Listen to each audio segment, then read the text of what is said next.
What's up, guys? It's your boy Barca Boy 103. Today we're gonna be reacting to the Barcelona news over the past 48 hours.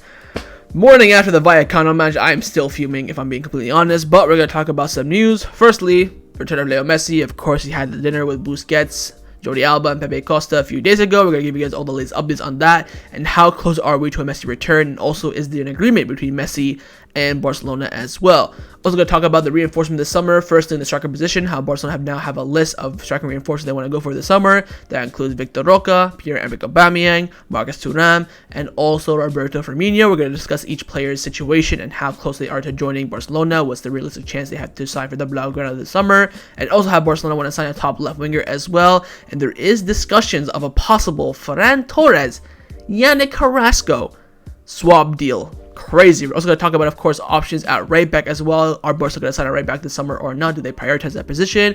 Also, on the pivot position, we have been linked with a new name, and that is Fabricio Diaz, the Uruguayan midfielder, who is touted as the next Busquets. Also, an update on Ilkay Gundogan. We also have the prices set on Ferran Torres and Raphinha this summer. At what price do Barcelona want to sell these two wingers? Update on Jordi Alba's salary next season, which, my God, is crazy. Next season, Jordi Alba is going to be earning his regular salary and also his deferred salary, and we're talking Messi, prime Messi wages. Ridiculous. Also, some untouchable players as well. We get the updates: Frenkie de Jong, Gavi, and Andreas Christensen. And finally, we do have some updates on the Negreira case and also on Espai Barca as well. Now, before we get into it, make sure you guys smash that like button down below. Let's try to get to 200 likes in this video. Be very much appreciated. Also, if you're new, make sure you subscribe down below if you haven't already. And let's get into it. Let's start off with the transfer news over the past 48 hours. Now, firstly, we're going to be discussing Barcelona's search for a new striker to, of course, provide coverage for Lewandowski and competition as well. Now, firstly, Sky Sports are reporting that Pierre-Emerick Aubameyang is Barcelona's priority transfer target this summer for the number 9 position. The list also includes Roberto Firmino, Marcus Thuram, and also Vitor Roque. Now, I've also seen Fabricio Diaz say as well that Aubameyang is on one of the top of the striker list for Barcelona, like top 2. I think it's saying him and Vitor Roque as well. Following up with that, Mundo Deportivo came out saying that Pierre-Emerick Aubameyang is emerging as a serious option for Barcelona in the summer, but only if he's available as a free agent. Yes. Of course, there were some reports saying that Chelsea wanted a small compensation package for Aubameyang. I said in the video, no, only as a free agent would I consider Aubameyang, and Barcelona are thinking the same way. So to be fair, Aubameyang's name is not on top, but is near the top of the list for Barcelona striker reinforcements this summer. And I think, you know what, depends on factors. I think we should be going for the main option, which of course is Vitor Roque. Then we can go for Aubameyang, and if we sign Vitor Roque, we could even load him somewhere, else, whether it's back to his current club or into another team in the league, because we know he wants to get regular first team minutes week in, week out. Bring Aubameyang in on a 1-year deal, get him done, get him covering Lewandowski, bish bash bosh, we're all good after that. Now, on Vitor Roque, Joaquin Pereira, who of course is the #1 source for Barcelona and Brazilian players, came out saying that at Barcelona, Vitor Roque continues to be the striker that everyone, including Xavi, desires. The player and his family have given the green light to the club, but as of today, there is still no negotiation with Atletico Madrid because of the league. So again, Barcelona still haven't, sent their team down to Brazil to negotiate directly because they are still waiting for the financial fair play margins to be known. But again, Vitor Roque is the #1 target for the striker position for Barcelona, and everyone agrees. Not only does the board, but also the sporting director, sporting sector, and also the coaching staff as well. Now, on the link to Roberto Firmino, Luis Rojo from Marca came out saying that Firmino offered himself to Barcelona a few months ago, but he was not what Barcelona's team was looking for next season, and the proposal was discarded. So again, all this report about Firmino having a deal with Barcelona completely done is not the case. He was offered to Barcelona, but Barcelona has since rejected that opportunity. So again, we'll wait and see what Barcelona does in the striker position. Again, we do need a striker 100%, whether Lewandowski is, he can't play week in, week out. We're seeing now recently over the past few games, he's tired. He keeps on playing every single week. He needs some backup and he needs competition as well to know that his spot isn't guaranteed. And that's when we have Vitor Roque and also Pierre-Emerick Aubameyang on the top of that list to reinforce the position. Now, along with his striker, the club want to also reinforce the left winger position this summer, as if the quality in the current squad with left wingers isn't up to par as we want in the squad. Now, the main left winger that we have been linked with over the past few weeks has been, of course, Yannick, Carrasco, and Ben Aid, who, of course, is a very, very reliable source from Barcelona. He writes sometimes, occasionally from Mundo Deportivo. He came out saying that Barcelona want to do a Ferran Torres, Yannick Carrasco swap deal with Atletico Madrid. Then he also said more details to follow. It's been about 2 days now. He's not giving us more details. Always said that Barcelona wants to do a Ferran Torres, Yannick Carrasco swap deal. Now, it's very, very vague. For me, it depends on one key factor, and that is Atletico Madrid, including cash. Would I do a direct swap? Abso-freaking-lutely not. We will be getting robbed yet again. I said after the Memphis Depay deal, go watch the Depay done deal video. I was at school and I said that I would never ever do business again with Atletico Madrid. This for me is the exact same thing. Unless you're going to give us a really good deal, and I'm talking 25 million euros plus Carrasco, then we can sit down and negotiate. Apart from that, would not consider it in the slightest. And also, we still have amortization fees to deal with Ferran Torres as well. A swap deal makes no sense to benefit us financially as well. Again, he says more details, but he hasn't given us the details. But as just a straight swap, absolutely not. And Barcelona are really honing on Yannick Carrasco this summer. I feel like the club really see him as the answer for the left wing position, when for me, he looks like just a more experienced option, in my opinion. You're talking Ferran Torres, 23 years old. He has a prospect, has shown this season. Yeah, Carrasco, 29, in his prime, doing it right now. And again, it looks like Barcelona always trying to sign these 30-year-old in their prime now and don't want to trust the youth. But with Ferran, he's had a poor season. I understand that, but bringing in Carrasco to replace him for me makes no sense, and also the swap deal makes no sense whatsoever as well. Now, Mateo Merito from Renewal, who of course is very close to Atletico Madrid, he's come out saying that Ferran Torres wants to continue at Barcelona as of right now, and also a swap deal involving him and Yannick Carrasco is not possible. So again, a few other sources came out denying that a Carrasco Ferran Torres swap deal is in the works, but again, the main thing there, Ferran Torres wants to stay, just like everyone else who Barcelona will try to get rid of this summer. That's the reality. So we'll wait and see. We'll talk about Ferran later on in the video, but on the Carrasco Ferran swap deal, I have no idea what the details are behind this, whether they're going to give us discounts on their good players in the future, whatever the case may be. But as a direct swap, would not do it whatsoever. There has to be cash included from the Atletico Madrid side, and in my opinion, a minimum of 25 million euros. Now, along with the attack, the club want to also reinforce the defense this summer as well to make it stronger than it already has been this season, because of course there is a few glaring issues in the back line that we know, and that is of course signing a right back. Now, we do have some news about signing a center back. I didn't want to just do an own section about it because it's really one quick report, but I'll throw it in here anyways. It's coming in from Liga. They've come out saying that Aymeric Laporte wants to leave Man City and achieve his dream of playing for Barcelona. He earns around 6.5 million euro currently, but he would be willing to lower that, of course. He has the same agent as Xavi, but of course FFP could be an issue. Now, I have absolutely no idea how and where Aymeric Laporte is going to fit. Would I have taken him over Inigo Martinez? Abso-freaking-lutely, but again, you're going to have to pay a fee to Man City. I think they activated his release clause a few years ago for around, I think, 65 million euros. They're going to ask for at least, I think, 25 million in my opinion, maybe even 30. We don't have that money, and to be honest, I think we do have that money, but we want to spend it elsewhere because we do have other priorities. So Aymeric Laporte, he had the opportunity for me last summer to come join Barcelona during the time when we were looking for that other center back. I think right now, especially with Inigo Martinez being a done deal, the ship has sailed without him, of course. Now, into the right back position. Now, firstly, Fabricio Diaz has come out saying that for Barcelona, the right back position is not a priority. Later in the window, a decision will be made regarding this position.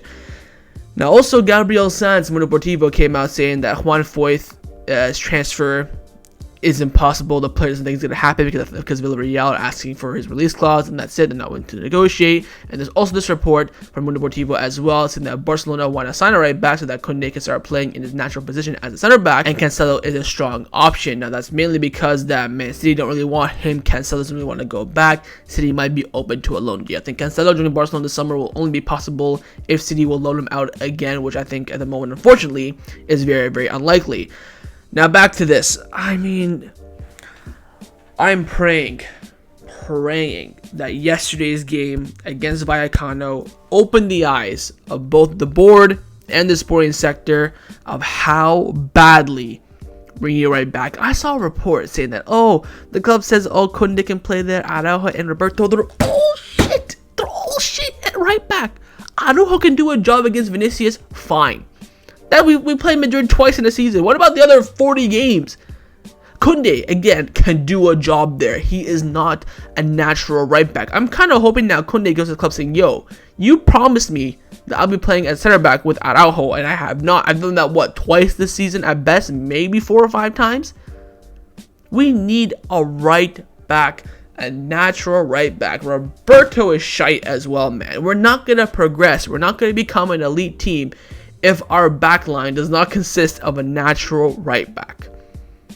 I mean, I am praying to God that Man City accept a loan for Cancelo, because I've reached that point where we're praying that other teams will give us our players, give us their players for next to nothing. We'll wait and see. Again, a right back is on the agenda for Barcelona, but it's not a priority. They prefer to get a left winger, a pivot, another center back for some sort of reason, a backup striker, another midfielder. They don't see a right back as a main priority, and I don't know how, because this team is glaringly missing a right back. We'll wait and see. I pray to God himself, almighty, that we get a right back this summer. Who will it be? I have no idea, but hopefully it's someone who's somewhat decent. Also, yesterday in the match against Rayo Vallecano, it was quite evident that Barcelona do need another midfielder, more specifically a pivot to replace Busquets when he's suspended, injured, or maybe even out of form. And we have been linked again with our most advanced next signing, you could say, and that is the free agent signing of Ilkay Gundogan, who can play that position, but of course isn't his best position. Now, Luis Rojo from Marca came out saying that Man City have officially ruled out the renewal of Ilkay Gundogan. He is ready to sign for Barcelona, although the former offer is not yet on the table. Again, everything is agreed, barring if what happens with FFP. So Gundogan and Barcelona, contract length and salary is all agreed. All that is left is FFP. What will happen if we sign Gundogan and we can't register him, or vice versa? That is still the issue. Gundogan has agreed to defer some of his salary in the first year to the second year. Again, he'll still make it all, but he'll make less in the first year and then more in the second year. He's agreed to do that. But Barcelona asked him, if you want to, go on loan if we can't register you, and Gundogan has rejected that option. So again, that little last FFP tweak is all that's left with Ilkay Gundogan. I think he is very, very close to joining Barcelona, and I do honestly think he will be a fantastic signing. We'll see what happens over the next few weeks with developments. I hope that Barcelona by the end of May can seal his signing. That way we have a center back and a midfielder already coming in, just like last summer, Christensen and Ferran. This summer, Ilkay Gundogan and Inigo Martinez get those easy, for free agent capitalized transfers done, strengthen the squad straight away. Then you can focus on the more difficult ones later on. I do think Gundogan will join Barcelona. For me, it's only just a matter of when. But of course, the main reinforcement target in the midfield is to sign a pivot, and Barcelona have been heavily linked with one of the upcoming pivot prospects in the world, and that is Fabricio Diaz, the Uruguayan midfielder. Now, Roberto from Mundo Deportivo came out saying that work is being done to find a formula to achieve the signing of Fabricio Diaz, but nothing is done yet, especially because Barcelona are still waiting to find the FFP margin. So Barcelona are in talks with Fabricio Diaz's agent. They want to get a deal done. Apparently his current club won around 8 million euros, where Barcelona are only offering 6. Mundo Deportivo have also come out saying that Barcelona are offering 6 million euros for Fabricio Diaz, but his current club wants around 8 million euros just to sell 70% of his right, and some variables for the rest of the 30% if Barcelona don't sell him again within a certain time period, and the difference isn't really that big. So again, we are in talks to sign Fabricio Diaz, one of the up-and-coming midfielders in the world. He's doing very well in the Uruguayan league at the moment, and of course, his transfer is a risk because he's coming in from the South American league, coming over straight to La Liga. It is of course a big change. Now Joaquin Pereira from Sport, who of course his South American sources are ridiculously great, he came out saying that at the moment Fabricio Diaz and his entourage are ignoring offers from Brazilian clubs and are waiting for Barcelona, who are now waiting for La Liga to clarify the financial fair play. Other European clubs are also interested. So I see Fabricio Diaz as the most likely pivot at the moment to come in. Of course, Gundogan isn't a pivot. You still have Nico coming back from loans. Mendy has been ruled out for this summer, so he's better than no one, but I still think we need a well-known name, someone who has experience as well, because you're replacing Busquets, the best pivot of all time. Can Fabricio Diaz fill those shoes? You don't know. I've seen his highlights. He looks decent, but of course he's playing in the Uruguayan league. It's, it's the Uruguayan league. So we'll wait and see. Again, would I sign him? Yes, he's cheap. Bring him in. Hopefully he can get some experience. The question is, if you sign him, what do you do with Nico? Because to be honest, I'd rather trust Nico than bring in Fabricio Diaz and spending money that you can spend elsewhere. And also, it is a huge risk unless the club think that Nico is absolutely washed. I would personally rather trust Nico than spend $8 million on Fabricio Diaz, but we'll see what the club decide. Again, they are in the works to making this deal happen. They're trying to find formulas to make this deal possible, but they're still waiting for the FFP margin. But of course, Barcelona's #1 priority signing this summer is the greatest human being to ever put their foot on a football, Lionel Andres Messi. We first have reports coming in from Francesco Allegri, who is one of the more reliable journalists in the world, especially around Messi news. He always confirms the Ballon d'Or awards early and the FIFA Best Awards. He's of course very close to Messi. He's come out saying that Leo Messi has decided to play for Barcelona next season. He has made up his mind, and his entire entourage is fully convinced of his return. Now, of course, everything depends on La Liga and Barcelona. Le Parisien, of course, one of the more, #1 sources around the France news, and PSG more specifically, of course, they've come out saying that conflict is happening right now between Leo Messi and PSG. They say that his contract renewal is stopped because he wants more money, but from his entourage, they denied this, saying that money isn't a problem. In fact, PSG are now 100% planning next season without Messi in the squad. Now, of course, 2 nights ago, Messi was in Barcelona, as Jordi confirmed in the last video, and he did have a dinner with Sergio Busquets and Jordi Alba. Pepe Costa, his assistant, was also there, and Jordi was covering this dinner. He had all the pictures, of course, the pictures on the thumbnail as well. Now, during the dinner saga, so to speak, while they were having dinner, Jordi came out saying that Sergio Busquets, now that he's going to be staying at Barcelona for 1 more season. And then he started saying that I also have doubts regarding Jordi Alba's continuation at Barcelona next season, because the thing is that if they both stay, that means Messi's coming back, because they both want to play with Messi 1 more time. And that, if they don't renew, then Messi's probably not going to come back. That's the reality. Now, Fernando Polo from Mundo Deportivo came out saying that Busquets wants to know what is happening with Messi before deciding his future over his renewal. And Jordi Alba already has it clear that he wants to stay next season. Now, we'll talk about Jordi Alba later on in the video. But again, with Busquets, he's taking his time. And I think, he'll probably end up staying whether Messi comes back or not. I really think that he's going to stay for 1 more year at this point, because he's kind of stretching it. Now, of course, back to Messi. Goal have come out saying that important people at Barcelona already take Leo Messi's return for granted. It is moving forward very fast. Dressing room heavyweights have already given the approval. Now, firstly, fuck the dressing room approval. You ever bring Messi back whether they like it or not, but they have given the approval, so I guess that's another W in itself.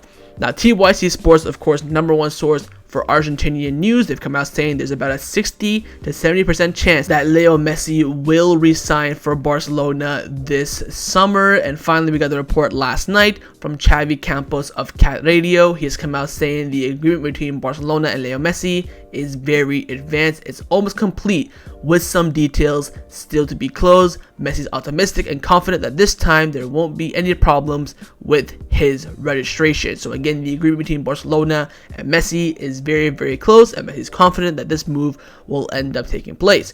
Now on Busquets and Jordi Alba, of course, Sergio Busquets would accept the renewal offer and stay for another year if Messi doesn't return, and if Messi returns, Jordi Alba also intends to fulfill the remaining year of his contract, but he may even lose more sporting promise. Of course, he's already lost enough sporting promise. I don't think another year he'll really care, especially being with his best friend Leo Messi.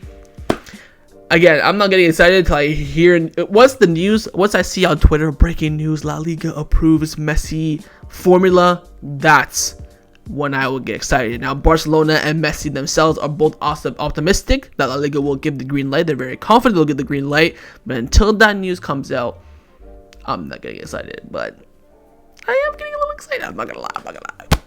Messi coming back.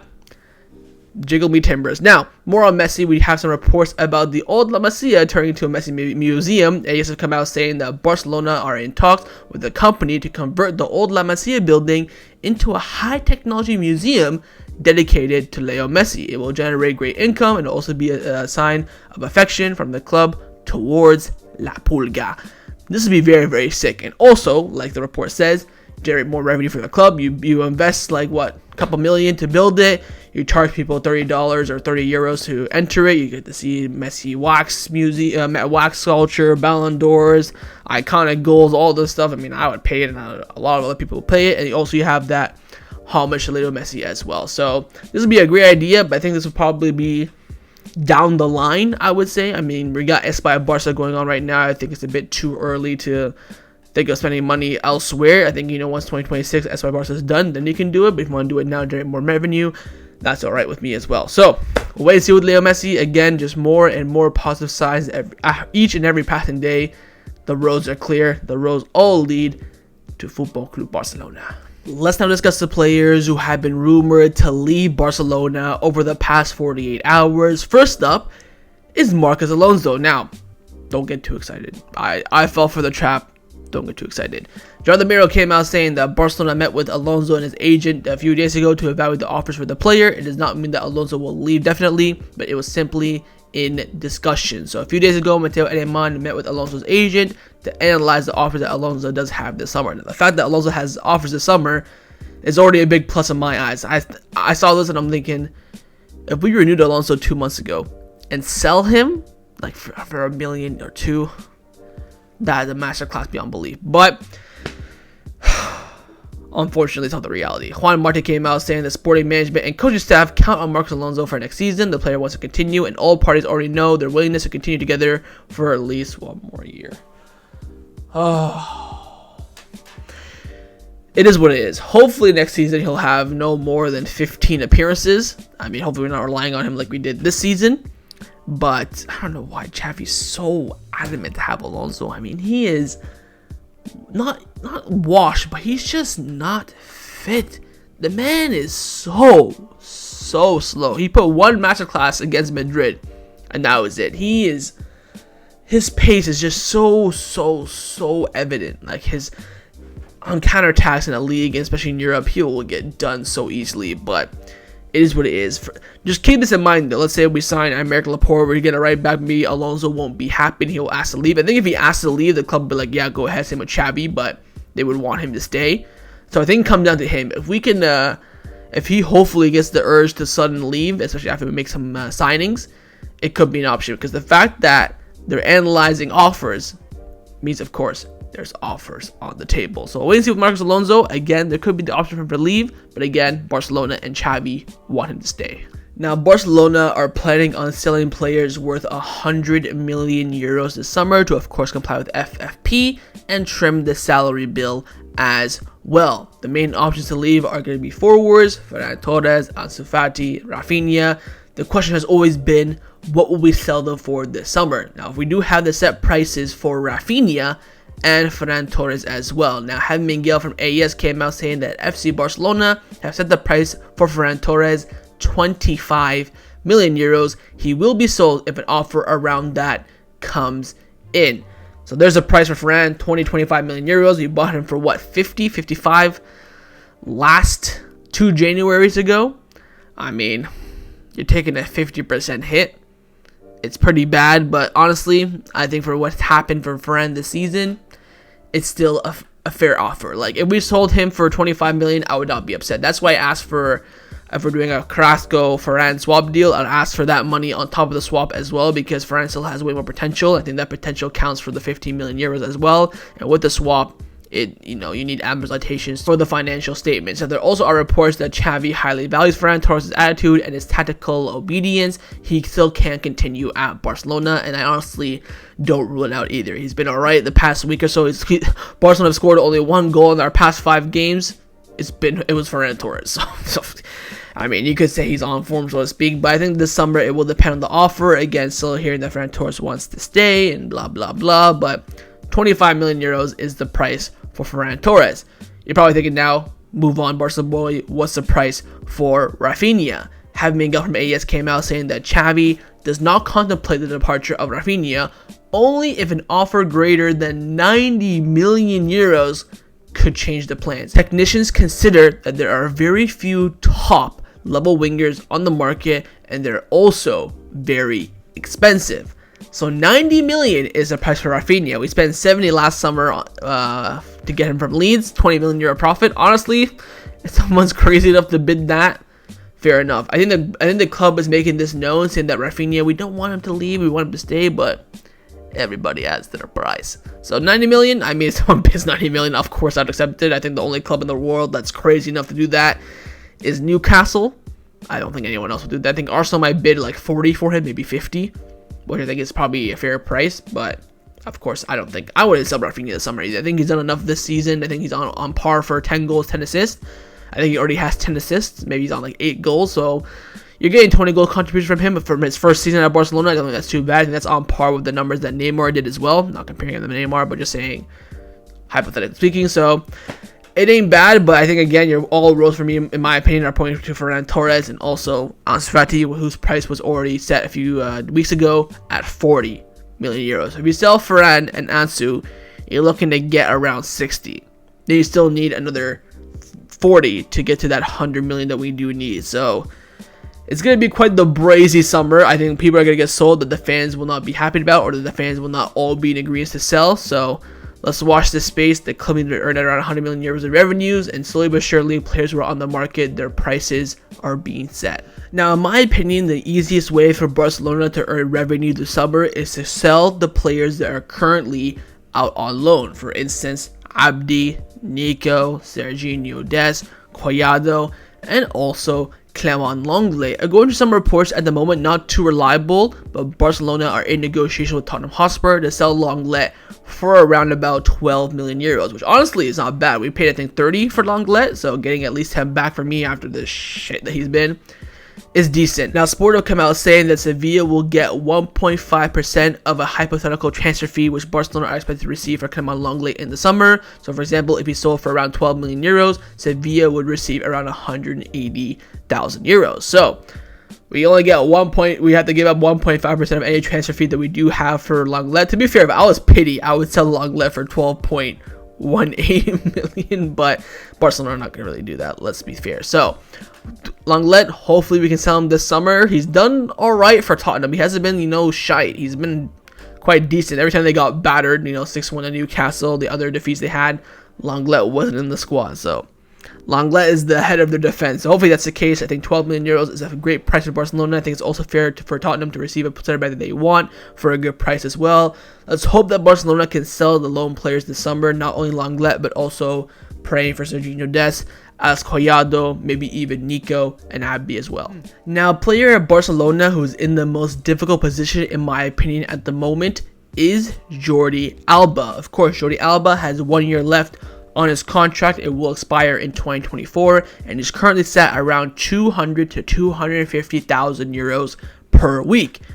But next season, he's going to be earning a fat 36 million euros during next season. You know what I'm going to do? I'm going to pop over to the calculator and I'm going to calculate how much that is per week, because for me, that is like madness beyond belief. That is 692,000, so 700,000 euros per week is what Jordi Alba is going to earn. You're probably wondering why. That's because, of course, he has his current salary, but he's also owed his deferred salary that he deferred under Koeman's second season, the one where Messi left in the summer. He, of course, deferred his salary that year, and that's all being come back now. So, in total, deferred salary and current salary, he'll be sat on 700,000 euros next season. I think only Messi has earned that at Barcelona. I think Suarez earned 500 at his peak. I think Neymar had like 200, then he left, of course. Madre freaking mia. Now, Jordi Alba's gonna have to cut that, bruh. Ain't no way. Look. If I'm Jordi Alba, I love the club. I'll do anything. If they're owing me 700,000 euros per week, would I give it all up? Probably not. For me personally, if I'm Jordi Alba's shoes, I'm like, all right, I'm gonna be on 700,000 euros next per week next season. I'll bring it down to 2,000 euros per week next season. So basically, give up his entire deferred salary just to earn his current net salary. Will Jordi Alba do that? I don't know, and that's why I think the club are pushing for Messi, because they know if Messi comes back, Jordi Alba will do everything he can to stay, because of course, him and Messi, best friends. So if I'm Jordi Alba, I'm thinking right now, I ain't gonna reduce it too much. I'll help you guys a bit. You know, I'll be set on 500. I'll set out 500,000. Here's 200. Messi comes back. Oh, Leo, Senor, ¿por qué? How's it going? Jordi Alba, we're gonna need you to reduce that to about 100,000, or else we're gonna give you the boot. Okay. So that's what I'm thinking. But 36 net is fucking ridiculous. I get it. It's not his current salary. It's the salary and the deferral. My God, the club had to do something about this. This is why the wage bill, the FFP, and all this stuff is all over the place, because this shit. And this is the same thing that happened to Busquets. But thank God Busquets is somewhat decent, and we offered him a renewal, 7 million net. And I think the deferred is either being paid later or something like that. But wait till Jordi Alba. Do not forget about this number. He's set to earn 700,000 euros per week next season. Now, along with Barcelona trying to sell some players and trim the salary bill at the club, they have also identified players they want to stay for next season for sure. One of those players is Andreas Christensen. There have been reports that Barcelona might sell him to earn some money. Of course, we need the 100 million euros that we sell Ferran and Ansu. You get about 60. Still 30 left. You can easily sell Christensen in the market now for 60 million euros, 70. So the club apparently were thinking about that, but that's no longer the case. Fernando Porto from Deportivo came out saying that Barcelona are not planning to sell Andreas Christensen. He's also happy at the club. I think Juan Marte also came out saying that Andreas Christensen is in the plans for Barcelona next season as well. So the club don't want to sell him. They think him as a very, very important player. He's an absolutely fantastic season, probably the breakout star of the season for Barcelona as well. I don't think anyone in their mothers knew he was going to do this well. I thought he would be a decent option, but the way he's played this season has been absolutely ridiculous. But of course, he's not an unsellable player. He's not untouchable. So in the Mercado, you just never know. Now, there are players this summer who will be considered untouchable. That means that any offer that comes in, any bid will not be considered in any way, shape, or form. And two of those players are Jong and Gavi. Now, firstly, on Gavi's report of Kemal saying that Gavi has told Xavi that he has no intentions of leaving Barcelona anytime soon, and he wants to stay at the club for many more years. Of course, Gavi, he has the option to leave as a free agent this summer if we don't register him, but we're 100% going to register him, so that's probably not going to be the case.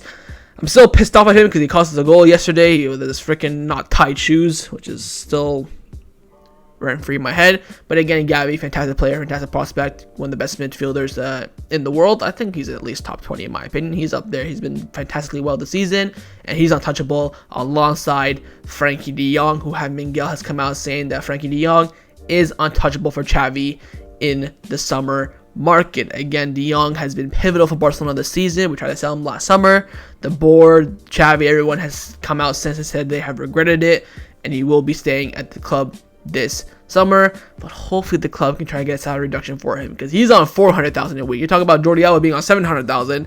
He's on 400,000 still on that Bartomeu wage. So that's, again, I think that's just way too much. If Messi's going to come in earning, I think, 280,000 a week, there's no way Frenkie de Jong should be earning more than him. I think Frenkie knows he's on a ridiculous salary, but like, he's been given this, and you can't really fault him. So we'll wait and see on that. But again, Frenkie de Jong and Gavi considered untouchable players for Barcelona this summer. Now, the final topic that I want to discuss before I end off this video is give you guys some updates surrounding Barcelona over the past 48 hours, mainly on the Negreira case and also on Espai Barca.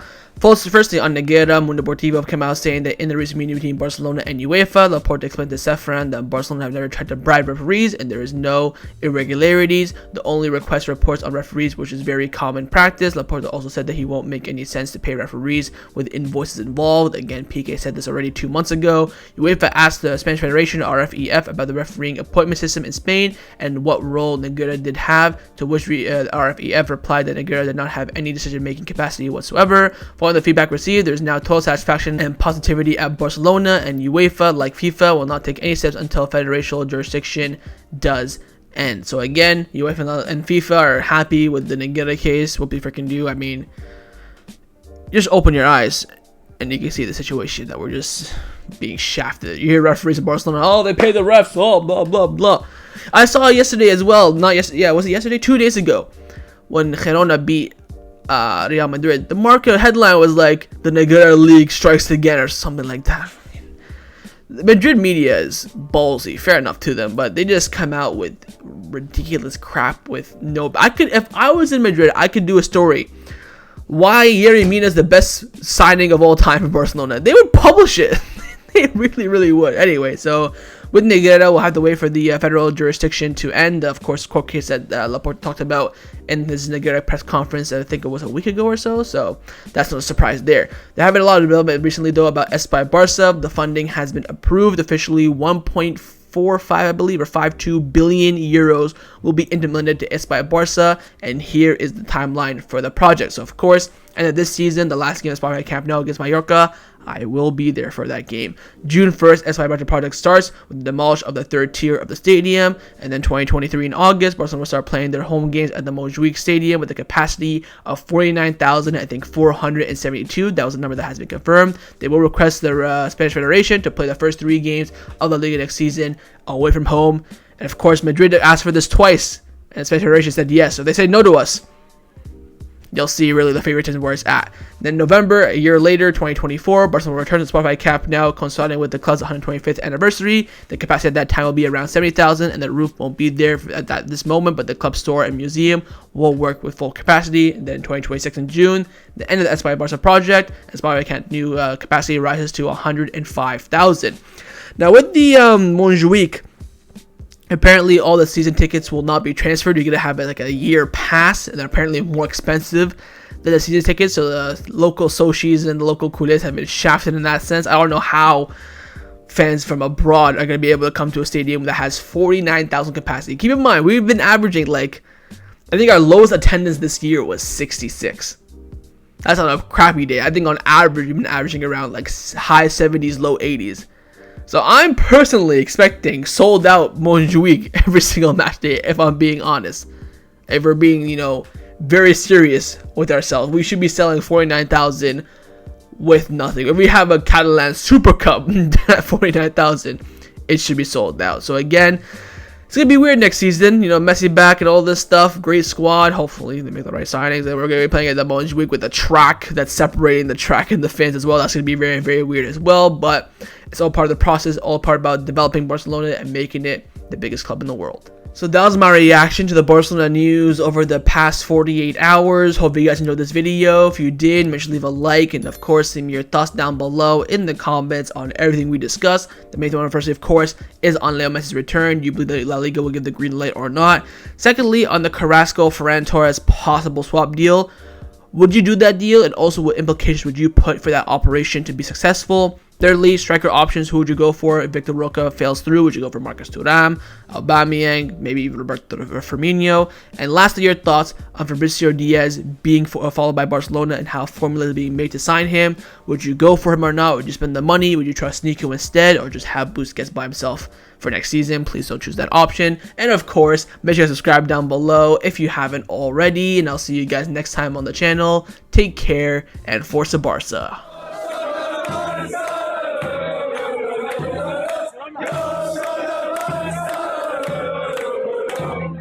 Yeah.